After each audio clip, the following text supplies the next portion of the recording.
मतलब मूवी में जो कूपर है गारगेंचुआ प्लेनेट पे 1 घंटे के लिए जाता है तो अर्थ पे 7 घंटे बीत जाते हैं। इस चीज़ के बारे में ना आइंस्टाइन ने जनरल थ्योरी ऑफ रिलेटिविटी में कहा था कि the closer you are with object, जो एक ऑब्जेक्ट है उसका मास जितना ज़्यादा होगा उसके अगर तुम ग्रेविटेशनल फील्ड में हो तो टाइम तुम्हारे लिए स्लो मूव करेगा। जितना ज़्यादा मास एक ऑब्जेक्ट का ज़्यादा होगा उतना ही टाइम तुम्हारे लिए स्लो मूव करेगा। अगर तुम अर्थ पे हो तो टाइम तुम्हारे लिए थोड़ा अलग बिहेव करेगा, अगर तुम थोड़े बड़े प्लेनेट पे हो तो अलग, अगर तुम एक न्यूट्रॉन स्टार पे हो तो अलग, अगर तुम ब्लैक होल के सामने हो, अगर उसके ग्रेविटेशनल पुल में हो। जो प्लेनेट था गारगेंचुआ वो ब्लैक होल के ग्रेविटेशनल पुल में था, उसकी वजह से जो टाइम था वो वहाँ पे जो मूव कर रहा था उसी के कंपेरेटिवली अर्थ पे बहुत अलग, अगर अर्थ के क्लॉक से देखो तो बहुत अलग मूव कर रहा था। वहाँ पे 1 घंटा तुम्हें एक ही घंटे की तरह फील होगा, बट अगर तुम एक अर्थ के क्लॉक से कंपेयर करोगे तो टाइम तुम्हारे लिए और उसके लिए बहुत ज़मीन आसमान का फ़र्क होगा।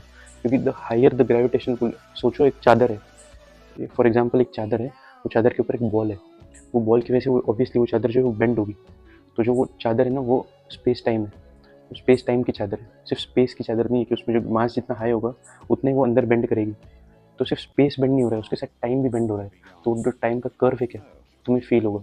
तुम अगर एक मास हो जिसका इतना छोटा ही समझो पेबल है, वो वैसे प्लेनेट पे तुम हो तो जो मास है उसका कम है तो स्पेस टाइम कम बेंड होगा, तो तुम कम, तुम्हें स्पेस और टाइम का जो फील है वो कम आएगा, कम टाइम तुम्हारे लिए क्लॉक अलग मूव करेगी। इतना बड़ा मास वाला ऑब्जेक्ट है वो उस चादर पे है तो जो है वो दबेगी अंदर, तो जो स्पेस टाइम है ना उसका कर्व बड़ा होगा। तो इसकी वजह से ना टाइम इस मास वाले के लिए और इस मास वाले के क्लोजर जितने फील्ड में ना उसके लिए अलग मूव करेगा दोनों के लिए। और यही टाइम डायलेशन पॉसिबल है और एक थ्योरी से, जो है आइंस्टाइन की स्पेशल थ्योरी ऑफ रिलेटिविटी। वो जनरल थी, स्पेशल थ्योरी ऑफ रिलेटिविटी। इसमें उनका कहना होता है कि जो if you go closer to the speed of light, तुम समझो 100 किलोमीटर पर आवर चल रहे हो, तुम 200 किलोमीटर पर आवर चल रहे हो तो भी टाइम डायलेशन होता है। तुम अगर स्पीड ऑफ साउंड से चल रहे हो तो भी होता है, बट बहुत माइनर होता है, नोटिसेबल नहीं होता।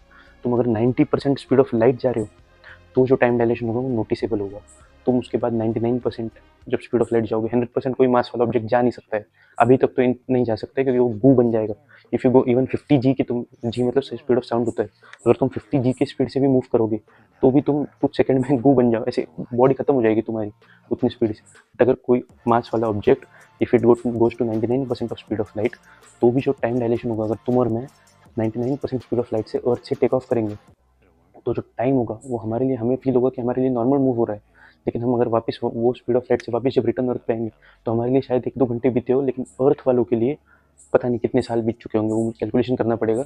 तब पता चलेगा कि शायद 100, 200, 500 साल अर्थ वालों के लिए बीत चुके होंगे और हमारे लिए सिर्फ टाइम ऑफ द ट्रिप। ये दोनों थियरीज में, जनरल थ्योरी ऑफ रिलेटिविटी और स्पेशल थ्योरी ऑफ रिलेटिविटी, इनके अकॉर्डिंग अगर तुम अच्छे से मैथ्स बिठाओ तो इन दोनों के अकॉर्डिंग टाइम डायलेशन पॉसिबल है, जो इंटरस्टेलर मूवी में बताया गया है।